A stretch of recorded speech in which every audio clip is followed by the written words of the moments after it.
واحد اثنين ثلاثة شرب مشاركة يبقى هذا جبسن بورد. أنا بس أحكم بالله هذا جبسن بورد لأن أحس هذا يعني هذا إحنا كصبار عندنا أنا من هاي المشكلة. أنا بقول تعالوا زاوية وحشة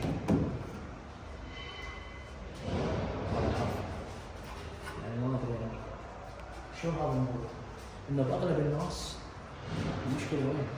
المشكلة أغلب الناس ما أدري يعني أصحاب جدك على المهنة قديمين ما دافتين موضوع جبسن بورد وغيره يقول لي لقيت نفس شغلك وأرخص منك. زين أنا بسألك بالله هذا شلون الفينش؟ شلون راح يطلع؟ طبعا أنا راح نفنشه راح أرجع لكم مقطع نهائي أشوفكم الفينش النهائي شنو الشغل؟ شنو تفاصيل الشغل؟ على مود تكونون انتم على بين الناس انه المصلحه واكو غير اهل المصلحه لان انا جدد على المهنه اكو ناس. وهذا الموضوع يعني انت ما في اكو الشغله اللي راح نبلش فيه اول ما نحش الزاويه. سنتين هاي الزاويه. شوف.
نرجع نحش الزاوية مثل ما قاعد تشوفوا هاي.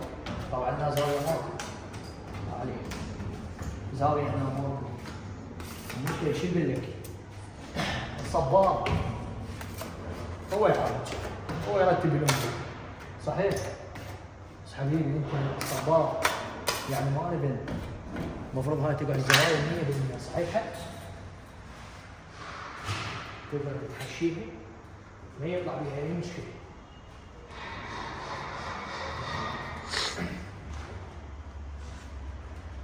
زين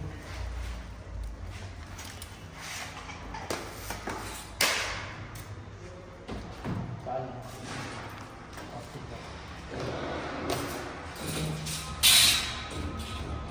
طبعا انصح بالزوايا تستعمل زوايا مؤخرا.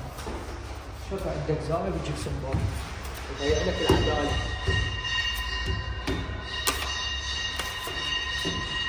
يعني بابا هاي كارثه هاي كارثه. عبالي شغله الصباغ شغله عاديه.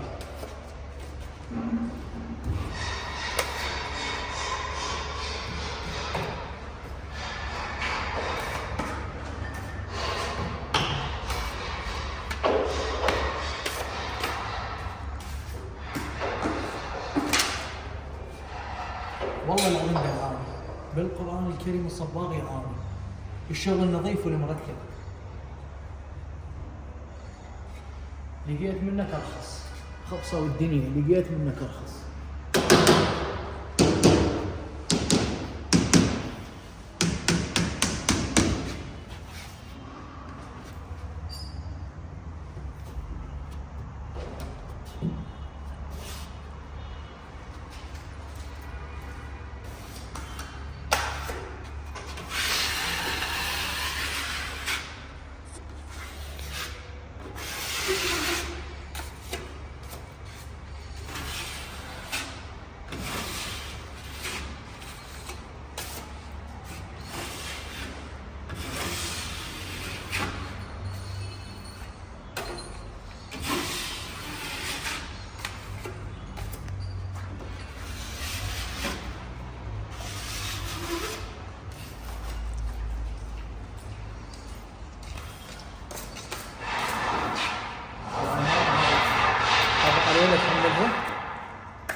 تعال على هذا الركن. طلع لي ركنين صحيح 100%.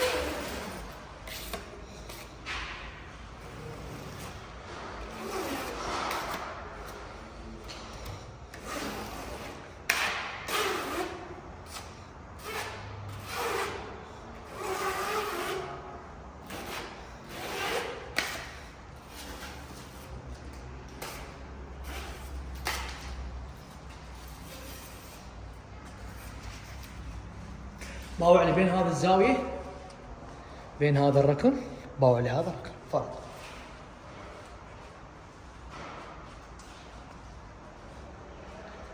خليكم وياي متابعين مقطع فيديو من النهاية، راح اطلع فينش مرتب، خليكم متابعين.